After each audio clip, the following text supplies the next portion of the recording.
안녕하세요. 오늘은 중고나라 사기꾼 신고 및 돈 돌려받는 방법 2부에 대해서 말씀드리고자 합니다. 오늘의 주제는 민사집행, 압류 추심입니다. 전 시간까지는 배상명령 신청 인용까지 판결로 완료된 걸 보여드렸고, 이제 이 내용을 좀 쉽게 말씀드리면은 저한테 돈을 갚으라는 법원의 판결문까지 나와 있는 것을 확인하셨고요. 이번 시간에는 민사집행, 압류 추심에 대해서 좀 알려드리도록 하겠습니다. 첫 번째로는 민사집행을 위한 가해자 초본이 필요한데요. 이런 초본이 왜 필요하냐면은 민사집행 서류를 작성하기 위해서는 피의자 인적정보가 필요합니다. 그래서 이러한 인적정보가 들어가 있는 피의자 초본을 가까운 주민센터에 방문하셔서 발급받으시면 됩니다. 초본 발급에 필요한 서류는 판결 정본이 필요하고 재산명시 신청서도 필요하다고 말씀하시는 분들도 계시는데, 저 같은 경우에는 이걸 안 보여드려도 판결 정본만 보시고 바로 초본을 발급해 주셨어요. 그냥 판결문 온 것만 들고 가셔도 초본 발급 받으시는 데는 크게 무리가 없을 것 같습니다. 발급 비용은 500원입니다. 이렇게 초본을 발급받으시면은 피해자 입장에서 하실 수 있는 게 재산 명시 신청하고 재산 조회 신청을 하실 수가 있습니다. 재산 명시 신청이 뭐냐면은 재산이 있음에도 빚을 갚지 않는 채무자의 재산을 명확하게 알 수 있도록 신청하는 제도입니다. 법원이 채무자에 대한 재산 명시 결정을 내리면 채무자는 자신의 재산 명세와 최근의 변동사항 등을 제출하고 법원에 출석해야 하는데, 이때 출석하지 않으면은 감치처분, 경찰서 유치장이나 구치소 등에 유치되는 처분을 받을 수가 있습니다.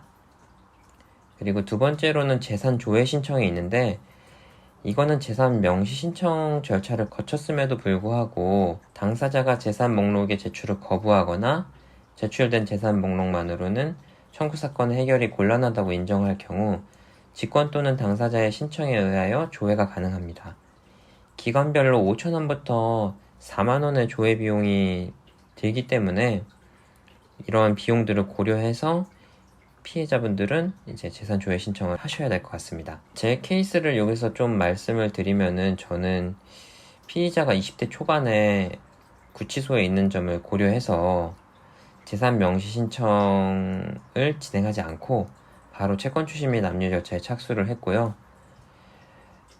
만약에 보시는 분들 중에서 피해액이 소액이거나 피의자가 주로 사용하는 계좌를 알고 있어서 해당 절차에 대한 실익이 없다고 판단하시는 분들이 계신다면은 바로 채권 추심 압류를 그대로 진행해 보시는 게 어떨까 싶습니다. 이렇게 재산 명시 신청하고 재산 조회 신청을 건너뛰게 되면은 바로 채권 추심 및 압류인데, 저 같은 경우에는 피해자가 징역 2년 6개월형을 받고 구치소에 수감 중인 점, 피의자가 사기행위에도 타인명의 통장을 사용한 점을 고려해서 영치금 그리고 작업장려금을 압류하기로 결정했습니다. 여기서 영치금이랑 작업장려금 설명을 좀 해드리면은, 영치금은 죄를 지어서 구치소, 교도소에 갇힌 사람이 구치소, 교도소에 임시로 맡겨두는 돈으로 수감자가 체포 당시 지니고 있었거나 가족, 친지 등이 수용자 앞으로 넣어준 돈입니다.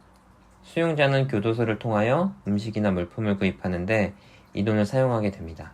작업장려금은 수용자의 작업 종류에 따라 만원에서 20만원의 금액을 수용자들의 근로의욕고취와 건전한 사회복귀를 지원하기 위한 취지로 지급하는 금액입니다. 영치금하고 작업장려금 채권 추심 및 압류를 위해서는 저희가 원래 준비해놨었던 판결 정본 스캔 파일, 그리고 피의자 주민등록 초본 스캔 파일, 이렇게 두 개가 필요합니다. 자세한 절차에 대해서는 제가 전자소송 사이트를 들어가서 실제로 전자소송 사이트에서 어떻게 입력하셔야 되는지 보여드리겠습니다. 추가적으로 피의자가 어느 구치소에 있는지도 알아야 하는데요.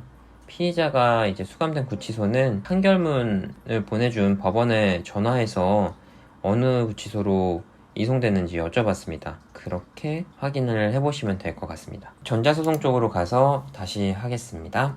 전자소송 사이트에 들어오시면은 이런 메뉴를 보실 수가 있는데요.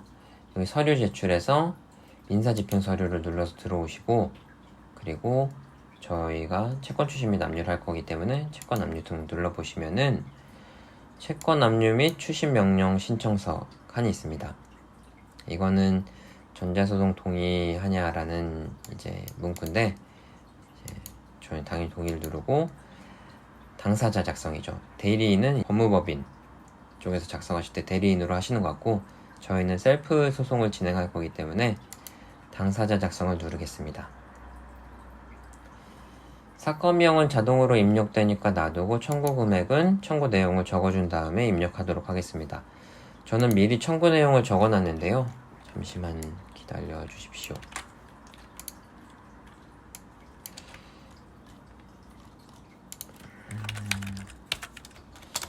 보시기 편하게 수정을 좀 하면은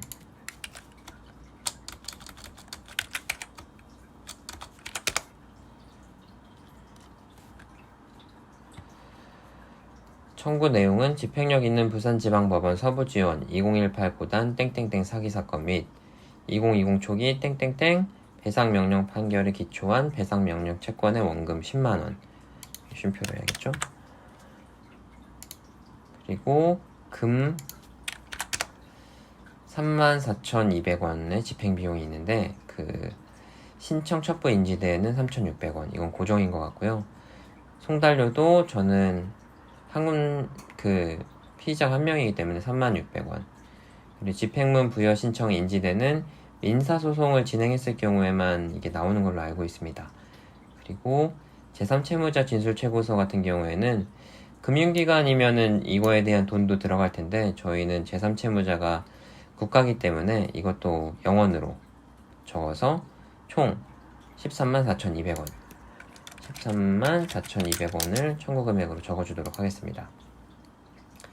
집행권한 등의 표시는 작성 예시를 눌러보시면은 잘 나와 있는데 그냥 예시대로 이렇게 적으시면 됩니다.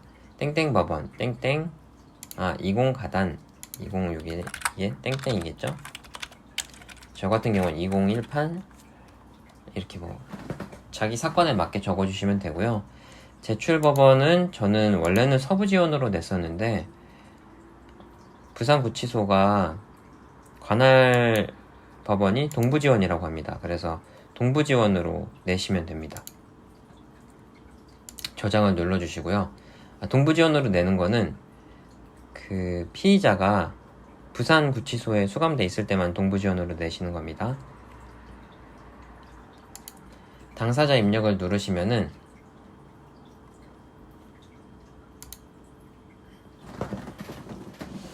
일단은 채권자는 제가 될 거고, 기본 정보가 있기 때문에 내 정보 가져오기를 누르면은 이렇게 다 입력이 됩니다. 바로 저장을 눌러주시고요.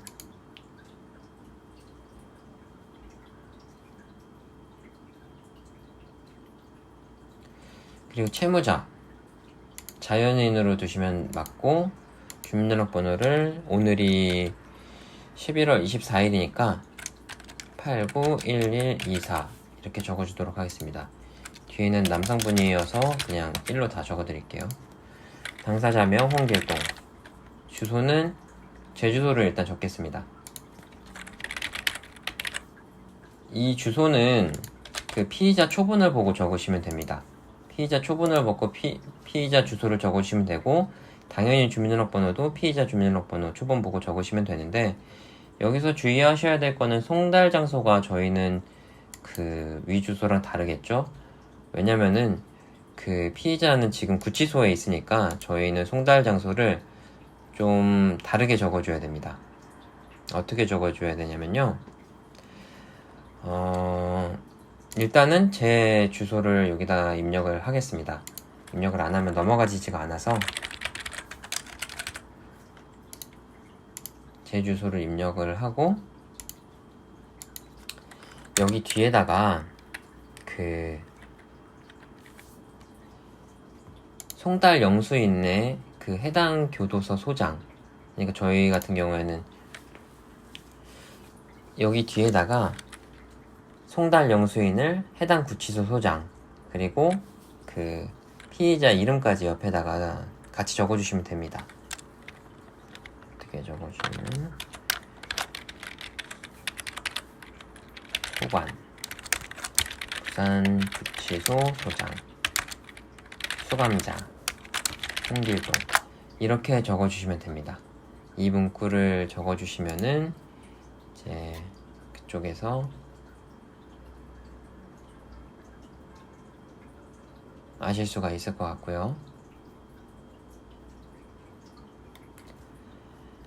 일단 이렇게 또 저장을 누릅니다. 그리고 또 당사자 입력을 제3채무자를 해야 되는데 저희는 국가가 되겠죠. 당사자명 대한민국, 대표자는 이렇게 적어놓고 법률상 대표자, 법무부 장관 추미 라고 적어주시면 되고, 소관청은 저희가 검찰청, 저희 이 사건을 담당했던 검찰청을 적어주시면 되는데, 저 같은 경우에는 부산 지방검찰청 서부지청을 적어주겠습니다. 그리고 주소에는 서부지청 주소를 적어주면 됩니다. 네, 편의상 제 주소를 적겠습니다. 이렇게 확인을 눌러주시면은 되었고요. 또 저장을 누릅니다.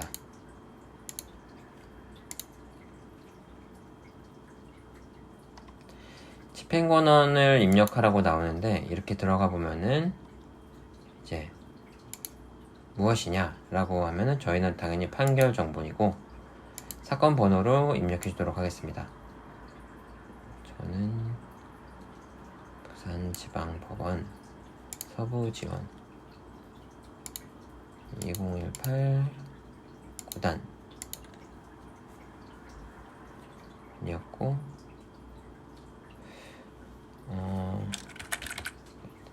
나는 이렇게 좀 적어서 집행권은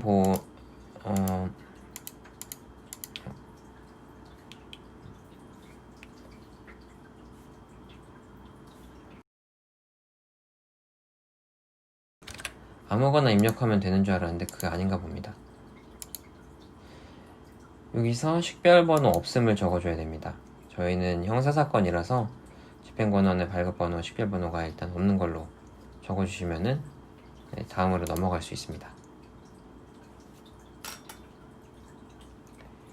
그리고 서류명은 여기 적혀있는 대로 집행력 있는 판결 정보 이렇게 적어주시고 파일 첨부 저장. 이제 집행권한을 입력해달라는 얘기인데, 저희가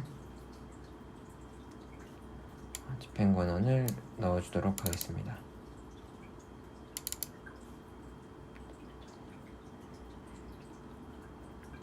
성공적으로 등록이 되었고요.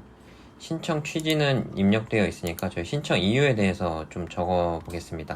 제가 미리 적어둔 게 있어서 그거를 복사해서 붙여넣기를 하겠습니다. 신청 이유. 위 청구 금액은 채권자가 채무자로부터 가지는 부산지방법원 서부지원 2018 9단 땡땡땡 사기 및 2020 초기 땡땡 땡 배상명령 신청 사건으로 2020 8월 20일자로 피고인에 대한 형 징역 2년 6개월 및 피고인은 배상 신청인 땡땡땡에게, 이게 저죠, 10만원을 지급하라. 위 명령은 가집행할 수 있다의 집행력 있는 판결 정본에 의한 채권인데, 채무자가 임의로 이를 변제하지 않고 있으므로 채권자는 위 청구 금액에 이르기까지 그 변제 금액을 충당하고자 부득이 이 사건 신청에 이른 것입니다. 라고 적어 드렸습니다. 이거는 자기 사건에 맞게 좀 수정하시면 될 것 같고요. 이렇게 적어주세요. 저장을 눌러주시고, 목적물 입력이라고 되어 있는데, 이것도 제가 미리 적어둔 게 있어서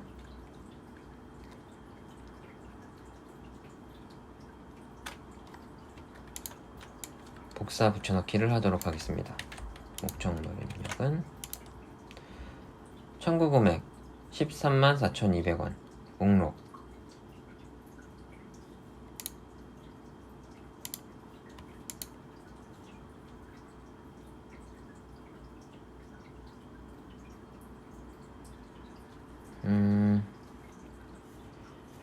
목적물 내용은 이렇게 적어줬는데요. 목록은 지워도 될 것 같고, 청구 금액 금 134,200원 채무자 땡땡땡, 이거는 이제 피의자가 되겠죠. 이 제3채무자 대한민국에 대하여 가지는 입금되어 있거나 장래에 입금될 영치금 반환 채권 및 작업장려금 채권 중 다음에 기재한 순서에 따라 위 청구 채권에게 이를 때까지의 금액. 채무자는 의식주를 재선 채무자 대한민국이 책임지고 있어 민사집행법상 압류 금지에서 제외. 라고 적어줬고, 그 다음에 보시면은 이제 채무자가 재선 채무자 대한민국이 가지는 입금되어 있거나 장래에 입금될 영치금 반환 채권. 두 번째는 채무자의 제1항 영치금 반환 채권이 위 청구 금액에 이르지 않을 경우 채무자가 제3 채무자 대한민국이 가지는 작업장려금 채권 중 위 청구 금액에 이를 때까지의 금액, 이렇게 적어줬습니다. 이렇게 적으시면 저장을 또 눌러주시면 되고요. 그리고 바로 다음을 눌러주시면 됩니다. 이제 다음 페이지로 가시면은 첨부 서류를 추가하게 되어 있는데, 저희가 아까 그 맨 처음에 적었던 진술체고서를 기억하실 텐데요. 이거는 여기 안에 그대로 적혀 있기 때문에 내용을 바꿀 게 없습니다. 그래서 이건 닫기를 눌러주시고, 여기에서 주민등록 초본, 그리고 그 가해자 초본을 이렇게 업로드 해주시면 됩니다. 등록.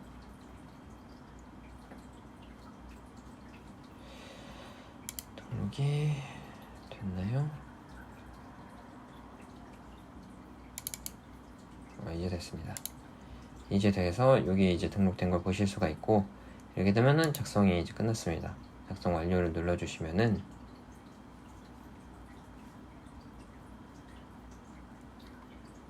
저희가 작성했던 문서가 이렇게 나오게 됩니다.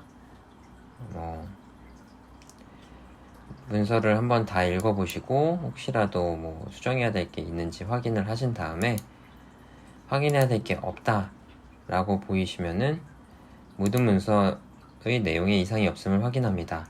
체크박스 하시고 확인을 눌러주시면 됩니다.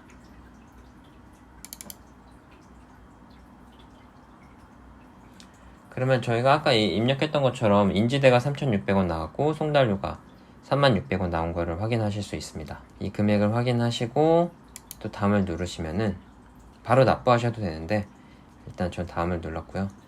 이렇게 마지막 제출 버튼까지 누르면은 서류가 제출됩니다. 일단 이렇게까지 하면은 저희가 채권 추심 및 압류 절차까지 되는 거고, 다음 시간에는 추심, 실제로 이런 모든 절차가 끝나고 실제 추심은 어떻게 해야 되는지를 3부에서 말씀드리도록 하겠습니다. 감사합니다.